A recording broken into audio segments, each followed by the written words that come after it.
Welcome to Brainstorm MTG. I'm ELD, and this is Fast Effect, Double Speed Magic the Gathering from ELD's Time Vault Games in Bellingham, Mass. We are jumping right in here with Rodney on Dreadstill versus Dan on Storm. We see a turn 1 Delver of Secrets off of a polluted Delta for a basic. Not knowing what Dan is on, it is Storm, so that basic land not really optimal here. Not going to be too punishing. We'll see if Rodney ends up with any color issues. We've got a Standstill off of Mishra's Factory, and even though Delver doesn't flip, this does threaten to be over in just a few short turns. As Delver is likely to flip eventually, that'll represent 5 damage per turn. If it doesn't, it's still 3, and Dan going to need to find a way to play either around or straight through this Standstill, and that is the question. Standstill, a card that puts the test to your opponent. Do they crack it right away? Do they let you kind of durdle a few turns? One of the only positive things that you can say about Standstill is it gives you a little reprieve in terms of your mana base. You can actually sacrifice your fetch lands without fear of being stifled out of the game once that Standstill is down. But aside from that, it just represents a very difficult to play perfectly against draw engine. People generally crack it when they shouldn't and play around it when their only option to really close the game out is to sprint forward towards that finish line. When you zig, when you should zag, this deck punishes you very badly. Dreadstill can amass a huge amount of counters or assemble a 12/12. Now we've got a Dark Ritual into Cabal Ritual, so 4 black with a Storm of 2. Lotus Petal, Lotus Petal, Lotus Petal, all the Lotus Petals here.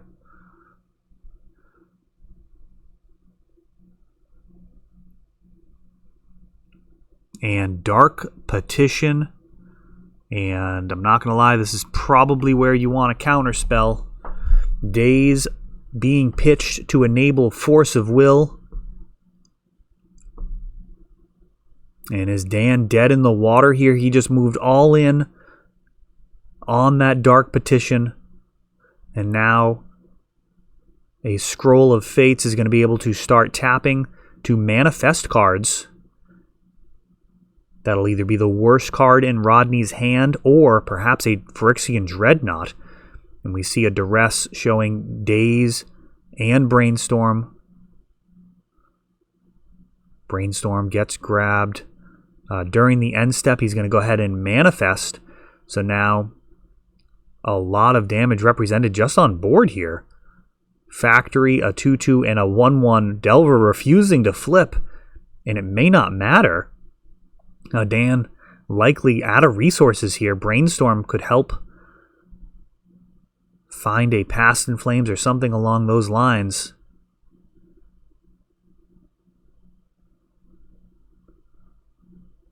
Just a couple of turns left here for Dan. Another 2/2 joins the fray. If it oh my gosh. Delver just refusing to flip. 9 damage coming in.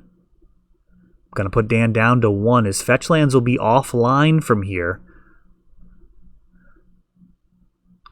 Did I miscount that? I thought he was at 10 and he just took 9. Oh, he just pumped the factory. Fair enough. So he didn't have enough to animate both, leaving him at 2. So his fetch lands were live, but is of no consequence as Rodney taking down game number 1.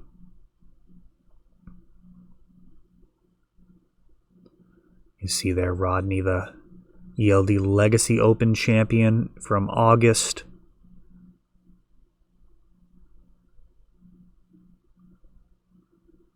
When you win an Open, we welcome you to use that mat on camera. We celebrate all of our Open winners, not only through that little tradition, but also with our Wall of Champions.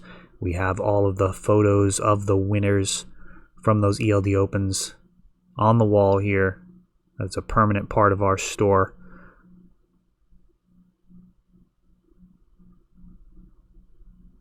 It's fun to be part of the history as we get this shop up and running. We've been open since, well, our grand opening was, what was it, March? End of February, something like that. So, a little over 6 months in. This will be our first holiday season. Getting ready for Black Friday and all the craziness that entails. But mostly focusing on the tournament experiences for all of our players. That is the most important thing to me here as we get the ball rolling, making sure that this is a fun, welcoming place to play, and I could not be happier with our community. We really do have an exceptional group of people playing here, not only because they're skilled at the game, but because of how inclusive they are and how welcoming they are to new players, regardless of their skill level.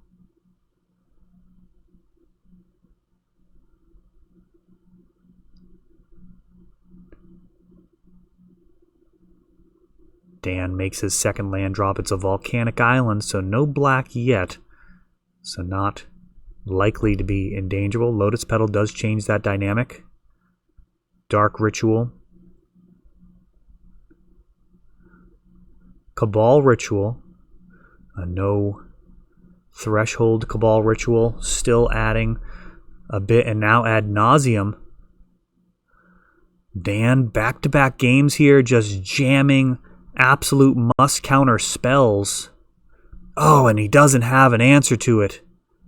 Dan just throwing out ad nauseum against a deck with Force of Will, fearlessly finding a way to resolve the spell. And he has lost a lot of life real fast to this.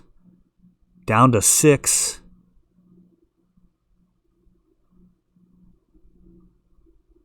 Now there are cards that can kill him. At 5 mana, Dark Petition would be lethal. So he's going to pull up there with a ton of resources. But now what? Now, fortunately for him, Rodney led out on a basic island. So even if Rodney has a couple of bolts, it's going to take him a couple of turns to assemble lethal damage. Dan's next turn should be devastating. And oh, he didn't play the Preordain. I would have liked to see that. I don't really see a reason to leave this mana open. I feel like that can't really be right. A Preordain would have been totally fine. And Cabal Ritual getting surgicaled, stripping the other rituals out of his hand. Oof. Surgical doing serious work there as an instant speed him to Torok, wrecking the graveyard. And does he have 2 lands in hand?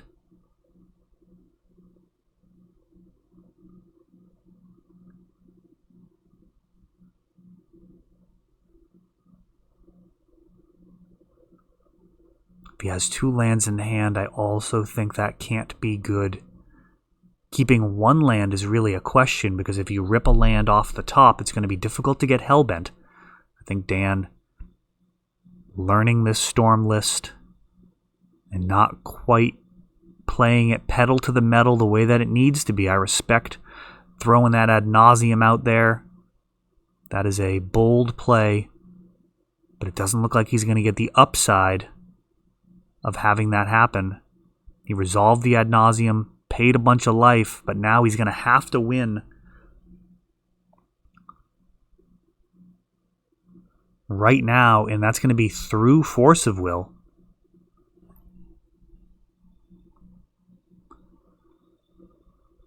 Little judge call here. We may have some sleeves sticking together. That's the card that's going to go to his hand. And the rest of the library should be unknown, so that's going to get shuffled. I don't know that there was a Preordain putting anything to the bottom. That is the proper fix, so long as the library is completely unknown.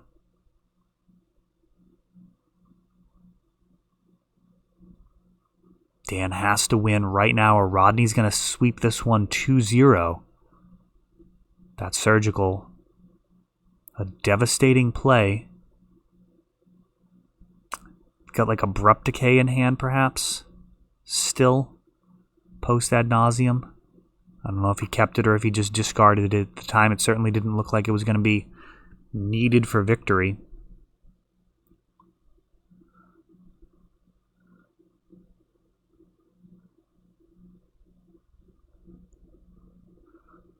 This one looking Abrupt Decay, taking down the Delver of Secrets. A Wasteland here for Rodney. He just needs to push through 2 damage. A Wasteland targets the Volcanic Island.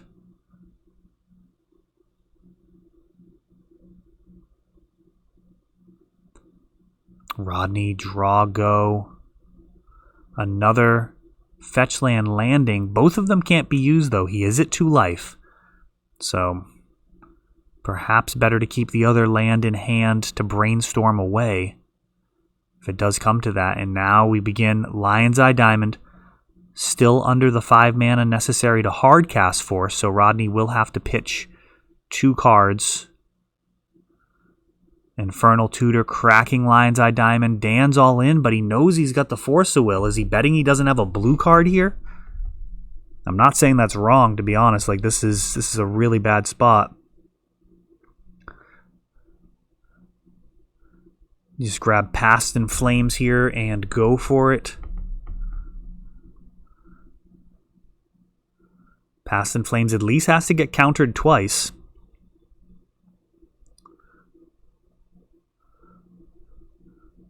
If he's got Force of Negation, that would be fantastic for Rodney. Looks like he's got the blue cards, though. We've got a Daze.